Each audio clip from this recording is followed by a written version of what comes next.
ಸಚಿನ್ ಆತ್ಮಹತ್ಯೆ ಪ್ರಕರಣಕ್ಕೆ ಸಂಬಂಧಪಟ್ಟಂತೆ ಪ್ರಿಯಾಂಕ್ ಖರ್ಗೆ ರಾಜೀನಾಮೆಗೆ ಬಿಜೆಪಿ ಒಂದು ಅಸ್ತ್ರವನ್ನ ಪ್ರಯೋಗ ಮಾಡಿದೆ. ಏನದು ನೋಡ್ತಾ ಹೋಗೋಣ. ಪ್ರಿಯಾಂಕ್ ರಾಜೀನಾಮೆ ಒತ್ತಾಯಕ್ಕೆ ಬಿಜೆಪಿ ಹೊಸ ಅಸ್ತ್ರ ಪ್ರಯೋಗ. ಸಚಿನ್ ಡೆತ್ ನೋಟ್ ಕೊರಿಯರ್ ಮಾಡಿದೆ ಬಿಜೆಪಿ. ರಾಹುಲ್, ಮಲ್ಲಿಕಾರ್ಜುನ ಖರ್ಗೆ, ಮುಖ್ಯಮಂತ್ರಿ ಸಿದ್ದರಾಮಯ್ಯ, ರಾಜ್ಯದ ಉಪಮುಖ್ಯಮಂತ್ರಿ ಡಿ.ಕೆ. ಶಿವಕುಮಾರ್ ಇವರಿಗೆ ಪತ್ರ ರವಾನೆ. ಬಿಜೆಪಿ ಕಚೇರಿಯಿಂದ ಕಾಂಗ್ರೆಸ್ ನಾಯಕರಿಗೆ ಕೊರಿಯರ್ ಅನ್ನ ಕಳುಹಿಸಲಾಗಿದೆ.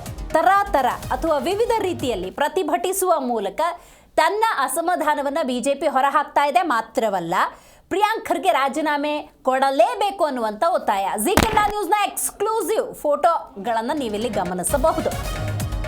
ಪ್ರಿಯಾಂಕ್ ಖರ್ಗೆ ತಮ್ಮ ಹೆಸರು ಇಲ್ಲ ಅಂತ ಹೇಳ್ತಿದ್ದಾರೆ. ಮತ್ತೊಮ್ಮೆ ಪ್ರಿಯಾಂಕ್ ಖರ್ಗೆ ಇವತ್ತಂತೂ ಸುದ್ದಿಗೋಷ್ಠಿ ಮಾಡಿ ಬಿಜೆಪಿಯವರು ಬಾಲಿಶವಾಗಿ ನಡೆದುಕೊಳ್ತಾ ಇದ್ದಾರೆ. ಹೀಗೆ ಹಲವು ಪದಪ್ರಯೋಗವನ್ನ ಮಾಡಿ ತನ್ನ ಹೆಸರಿಲ್ಲ, ಸಂತೋಷ್ ಪಾಟೀಲ್ ಮತ್ತು ಈಶ್ವರಪ್ಪ ಪ್ರಕರಣವೇ ಬೇರೆ, ಸಚಿನ್ ಸಾವು ಮತ್ತು ತನಗೆ ಯಾವುದೇ ರೀತಿಯ ಸಂಬಂಧ ಇಲ್ಲ ಅಂತ ಸ್ಪಷ್ಟಪಡಿಸುವ ಪ್ರಯತ್ನದಲ್ಲಿದ್ರು. ಹಾಗಾಗಿ ಡೆತ್ ನೋಟ್ ಅನ್ನೇ ಕೊರಿಯರ್ ಮಾಡಿದ್ದಾರೆ ಬಿಜೆಪಿ ನಾಯಕರು. ಪ್ರಿಯಾಂಕ್ ಖರ್ಗೆ ತಮ್ಮ ಹೆಸರಿಲ್ಲ ಅಂತ ಹೇಳ್ತಿದ್ದಾರೆ. ಸಚಿನ್, ಈ ಡೆತ್ ನೋಟ್ ತಮಗೆ ತಲುಪಿಲ್ಲ ಅಂತ ಅನ್ನಿಸ್ತಾ ಇದೆ. ಅಂಚೆ ಮೂಲಕ ಈ ಡೆತ್ ನೋಟ್ ಅನ್ನ ನಿಮಗೇ ತಲುಪಿಸ್ತಿದ್ದೀವಿ ಅಂತ ತಲುಪಿಸಿ ಬಿಟ್ಟಿದ್ದಾರೆ ಬಿಜೆಪಿ ನಾಯಕರು. ಓದಿ ಪ್ರಿಯಾಂಕ್ ಖರ್ಗೆ ಅವರೇ ಅಂತ ಹೇಳಿ ಅದರಲ್ಲಿ ಮೆನ್ಷನ್ ಮಾಡಲಾಗಿದೆ. ಮಾತ್ರವಲ್ಲ, ಕಾಂಗ್ರೆಸ್ಗೆ ಒಂದು ಸ್ಪಷ್ಟ ಸಂದೇಶ ನೋಡಿ, ಇಲ್ಲಿ ಗಮನಿಸಬಹುದು. ಶ್ರೀ ರಾಹುಲ್ ಗಾಂಧಿ ಅಂತ ಹೇಳಿ ರಾಹುಲ್ ಗಾಂಧಿ ಅವರಿಗೂ ಕೂಡ ಈ ಪತ್ರವನ್ನು ರವಾನೆ ಮಾಡಲಾಗಿದೆ. ನೋಡಿ, ಪ್ರಿಯಾಂಕ್ ಖರ್ಗೆ ಮಾನ್ಯ ಸಚಿವರು ಅಂತ ಅವ್ರಿಗೂ ಒಂದು ಪತ್ರ. ನೋಡಿ, ನಿಮಗೆ ಡೆತ್ ನೋಟ್ ಸಿಕ್ಕಿಲ್ವಾ, ನೋಡಿ ಓದ್ಕೊಳ್ಳಿ, ಅದರಲ್ಲಿ ನಿಮ್ಮ ಹೆಸರಿಲ್ವಾ, ಗಮನಿಸಿ ಅಂತ ಹೇಳಿ ಒಂದು ಸಂದೇಶ, ಒಂದು ವಿಭಿನ್ನ ರೀತಿಯ ಒಂದು ಪ್ರಯತ್ನವನ್ನು ಬಿಜೆಪಿ ಮಾಡ್ತಾ ಇದೆ. ರೈಟ್, ಈ ಬಗ್ಗೆ ಹೆಚ್ಚಿನ ಮಾಹಿತಿಯನ್ನು ನಮ್ಮ ಪ್ರತಿನಿಧಿ ಜನಾರ್ದನ್ ಹೆಬ್ಬಾರ್ ನೀಡ್ತಾರೆ. ಜನಾರ್ದನ್, ಇವತ್ತು ಸುದ್ದಿಗೋಷ್ಠಿಯನ್ನು ನಡೆಸಿದ್ರು ಪ್ರಿಯಾಂಕ್ ಖರ್ಗೆ. ಬಹಳ ವಿಚಾರಗಳನ್ನು ಪ್ರಸ್ತಾಪ ಮಾಡುವ ಮೂಲಕ ಈಶ್ವರಪ್ಪ ಪ್ರಕರಣವನ್ನು ಉಲ್ಲೇಖ ಮಾಡಿ, ಅಲ್ಲಿ ಆತ್ಮಹತ್ಯೆ ಪ್ರಕರಣಕ್ಕೆ ಯಾಕೆ ಈಶ್ವರಪ್ಪನವರು ರಾಜೀನಾಮೆಯನ್ನು ಪಡೆದುಕೊಳ್ಬೇಕಾಯಿತು, ಇಲ್ಲಿ ಸಚಿನ್ ಸಾವಿಗೂ ತನಗೂ ಯಾವ ರೀತಿ ಸಂಬಂಧ ಇಲ್ಲ ಅಂತ ಹೇಳೋದ್ರ ಮೂಲಕ ಬಿಜೆಪಿ ಬಾಲಿಶವಾಗಿ ನಡ್ಕೊಳ್ತಿದೆ ಅಂತ ಹೇಳಿದರು. ಈಗ ನೋಡಿ, ಈಗ ಹೊಸ ಪ್ರಯೋಗ ಬಿಜೆಪಿ ಕಡೆಯಿಂದ ಕೊರಿಯರ್ನೇ ಕಳಿಸ್ಬಿಟ್ಟಿದ್ದಾರೆ. ಸೊ ಹಾಗಾಗಿ ಯಾವಾಗ ಕಳಿಸಿದ್ದು, ಏನಿದೆ ಅದರಲ್ಲಿ ಇನ್ಫಾರ್ಮೇಶನ್, ಯಾವ ಸಂದೇಶವನ್ನು ಬಿಜೆಪಿ ಮೂಲಕ ಕೊಡ್ತಾ ಇದೆ ಜನಾರ್ದನ್? ದಿವೇಶ್ರೀ, ಇವತ್ತಿನ ಪ್ರೆಸ್ ಮೀಟ್ ನಲ್ಲಿ ಒಂದ್ ಕಡೆಯಲ್ಲಿ ವಿಪಕ್ಷ ನಾಯಕ ಆರ್ ಅಶೋಕ್, ಇನ್ನೊಂದು ಕಡೆಯಲ್ಲಿ ಛಲವಾದಿ ನಾರಾಯಣಸ್ವಾಮಿ, ಇನ್ನೊಂದು ಕಡೆಯಲ್ಲಿ ಪ್ರಿಯಾಂಕ್ ಖರ್ಗೆ, ಇವರೆಲ್ಲರೂ ಕೂಡ ಪರಸ್ಪರ ವಾಕ್ ಸಮರವನ್ನ ನಡೆಸಿದ್ದಾರೆ.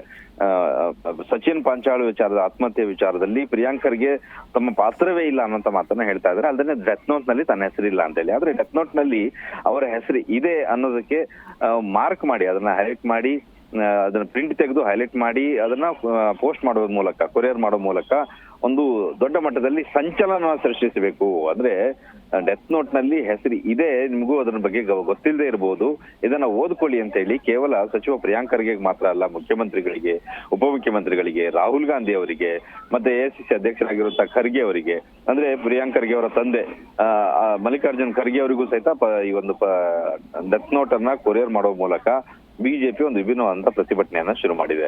ಅಂದ್ರೆ ಈಶ್ವರಪ್ಪನವರ ಪ್ರಕರಣದಲ್ಲಿ ನೇರವಾಗಿ ಆತ ಆತ್ಮಹತ್ಯೆ ಮಾಡ್ಕೊಳ್ಳೋ ಮುಂದೆ ಡೆತ್ ನೋಟ್ ನಲ್ಲಿ ಬರ್ದಿದ್ದು ಸಚಿವರ ಹೆಸರನ್ನೇ ಬರ್ದಿದ್ದ, ಈಶ್ವರಪ್ಪನವರ ಹೆಸರನ್ನ ಬರ್ದಿದ್ದ, ಇಲ್ಲಿ ತನ್ನ ಹೆಸರು ಬರ್ದಿಲ್ಲ ಅಂತ ಹೇಳಿ ಪ್ರಿಯಾಂಕ್ ಖರ್ಗೆ ಅವರು ವಾದವನ್ನ ಮಾಡ್ತಾ ಇದ್ದಾರೆ. ಆದ್ರೆ ಅದರಲ್ಲಿ ಕಪ್ನೂರ್ ಏನಿದ್ದಾರೆ ಅವರು ಪ್ರಿಯಾಂಕ್ ಖರ್ಗೆ ಅವರಿಗೆ ಆಪ್ತರಾಗಿದ್ರು ಅನ್ನೋದನ್ನು ಕೂಡ ಉಲ್ಲೇಖ ಮಾಡಿ ಬರ್ದಿದ್ದಾರೆ. ಅದನ್ನ ನೀವು ಗಮನಿಸಿ ಅಂತ ಹೇಳಿ ಹೈಲೈಟ್ ಮಾಡಿ ಅದನ್ನ ಈಗ ಕೊರಿಯರ್ ಮಾಡುವ ಮೂಲಕ ಸರ್ಕಾರಕ್ಕೆ ತಿರುಗೇಟನ್ನು ಕೊಡುವಂತ ಪ್ರಯತ್ನವನ್ನ ಬಿಜೆಪಿ ಮಾಡ್ತಾ ಇದೆ. ಆದ್ರೆ ಇಲ್ಲಿ ಇನ್ನೊಂದು ವಿಚಾರವನ್ನ ಛಲವಾದಿ ನಾರಾಯಣಸ್ವಾಮಿ ಅವರು ಪ್ರಸ್ತಾಪ ಮಾಡ್ತಾ ಹೇಳಿದ್ದಾರೆ. ಸಚಿವ ಪ್ರಿಯಾಂಕ್ ಖರ್ಗೆ ಪರವಾಗಿ ಕೇವಲ 3 ಜನ ಮಾತ್ರ ಸರ್ಕಾರದಲ್ಲಿ ಬ್ಯಾಟಿಂಗ್ ಅನ್ನ ಮಾಡ್ತಾ ಇದ್ದಾರೆ. ಒಂದ್ ಕಡೆಯಲ್ಲಿ ಮುಖ್ಯಮಂತ್ರಿ ಆಗಿರುವಂತ ಸಿದ್ದರಾಮಯ್ಯನವರು ತಮ್ಮ ಸ್ಥಾನವನ್ನ ಉಳಿಸ್ಕೊಳ್ಬೇಕು ಅನ್ನೋ ಕಾರಣಕ್ಕಾಗಿ ಖರ್ಗೆ ಅವರ ಕೆಂಗಣಿಗೆ ಗುರಿ ಆಗ್ಬಾರ್ದು, ಮಲ್ಲಿಕಾರ್ಜುನ ಖರ್ಗೆ ಅವರ ಕೆಂಗಣಿಗೆ ಗುರಿ ಆಗ್ಬಾರ್ದು ಅಂತ ಹೇಳಿ ಅವರು ಪ್ರಿಯಾಂಕ್ ಖರ್ಗೆ ಪರವಾಗಿ ಮಾತಾಡ್ತಾ ಇದ್ದಾರೆ. ಇನ್ನೊಂದು ಡಿ.ಕೆ. ಶಿವಕುಮಾರ್ ಅವರು ನೆಕ್ಸ್ಟ್ ಸಿಎಂ ಸ್ಥಾನಕ್ಕೆ ಬರ್ಲಿಕ್ಕೆ ಹವಣಿಸ್ತಾ ಇದ್ದಾರೆ, ಆ ಕಾರಣಕ್ಕಾಗಿ ಅವ್ರು ಮಾತಾಡ್ತಾ ಇದ್ದಾರೆ. ಇನ್ನೊಂದು ಪರಮೇಶ್ವರ್ ಗೃಹ ಸಚಿವರು ಅನಿವಾರ್ಯವಾಗಿ ಅವ್ರ ಪರವಾಗಿ ಮಾತಾಡ್ತಾ ಇದ್ದಾರೆ, ತಮ್ಮ ಸ್ಥಾನ ಉಳಿಸ್ಕೊಳ್ಬೇಕು ಅಂತ ಹೇಳಿ. ಈ 3 ಜನ ಬಿಟ್ರೆ ಕಾಂಗ್ರೆಸ್ ನಲ್ಲಿ ಯಾರೂ ಕೂಡ ಅವ್ರ ಪರವಾಗಿ ಮಾತಾಡ್ತಾ ಇಲ್ಲ. ಕಾರಣ ಅದು ಎಲ್ರಿಗೂ ಕೂಡ ಗೊತ್ತಿದೆ, ಇಲ್ಲಿ ಪ್ರಿಯಾಂಕ್ ಖರ್ಗೆ ಅವರು ಈ ವಿಚಾರದಲ್ಲಿ ದೊಡ್ಡ ಪಾತ್ರ ಇದೆ ಅವರು, ಆ ಕಾರಣಕ್ಕಾಗಿ ಅವ್ರು ಯಾರು ಮಾತಾಡ್ತಾ ಇಲ್ಲ ಅಂತ ವಿಚಾರವನ್ನ ಛಲವಾದಿ ನಾರಾಯಣಸ್ವಾಮಿ ಅವರು ಪ್ರಸ್ತಾಪ ಮಾಡಿದ್ದಾರೆ. ಒಟ್ಟಾರೆಯಾಗಿ ಪ್ರಿಯಾಂಕ್ ಖರ್ಗೆ ಅವರ ರಾಜೀನಾಮೆಯನ್ನ ಪಡ್ಕೊಳ್ಳೇಬೇಕು ಅನ್ನುವಂತ ನಿಟ್ಟಿನಲ್ಲಿ ಬಿಜೆಪಿ ವಿಭಿನ್ನವಾದಂತಹ ಹೋರಾಟಗಳನ್ನ ನಡೆಸ್ತಾ ಇದೆ. ಮೊನ್ನೆ ದಿನ ಪೋಸ್ಟರ್ ಅನ್ನ ಅಂಟಿಸುವ ಮೂಲಕ ಒಂದು ಪ್ರತಿಭಟನೆಯನ್ನ ಮಾಡಿದ್ರು. ಪ್ರಿಯಾಂಕ್ ಖರ್ಗೆ ಅವರ ವಿರುದ್ಧವಾಗಿ ಪೋಸ್ಟರ್ ಗಳನ್ನ ಅಂಟಿಸಿದ್ರು. ಈಗ ನಾಡಿದ್ದು ಕಲಬುರಗಿಯಲ್ಲಿ ಪ್ರತಿಭಟನೆಯನ್ನ ಮಾಡ್ತಾ ಇದ್ದಾರೆ, ದೊಡ್ಡ ಮಟ್ಟದಲ್ಲಿ ಪ್ರತಿಭಟನೆ ಮಾಡ್ತಾ ಇದ್ದಾರೆ. ಮತ್ತೆ ನಾಳೆ ಮತ್ತು ನಾಡಿದ್ದು ಸಹಿತ ರಾಜ್ಯಾದ್ಯಂತ ಪೋಸ್ಟರ್ ಅಭಿಯಾನವನ್ನ ಮುಂದುವರಿಸ್ತಾ ಇದ್ದಾರೆ.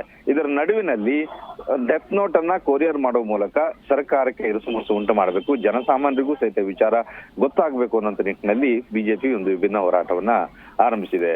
ಇವತ್ತು ಇದನ್ನ ಪೋಸ್ಟ್ ಮಾಡಲಾಗಿದೆ, ಕೊರಿಯರ್ ಮಾಡಲಾಗಿದೆ. ದಿವೇಶ್ರೀ. ರೈಟ್ ಜನಾರ್ದನ್, ಥ್ಯಾಂಕ್ ಯು ನಿಮ್ಮೆಲ್ಲ ಮಾಹಿತಿಗಾಗಿ.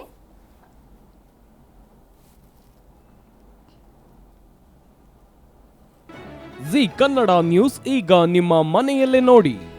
ಎಲ್ಲ ಕೇಬಲ್ಗಳಲ್ಲಿ ಈಗ ಲಭ್ಯ.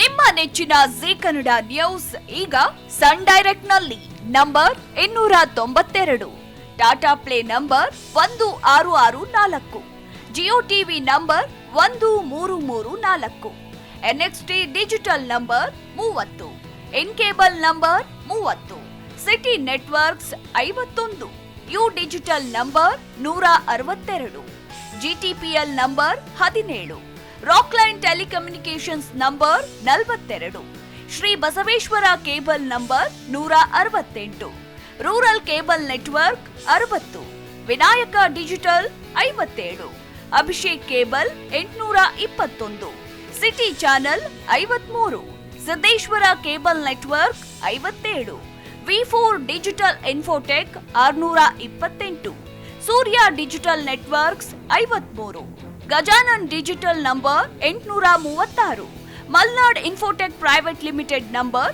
56, Metrocast number 830, Victory Digital number 167ರಲ್ಲಿ ನೋಡಿ ಆನಂದಿಸಿ.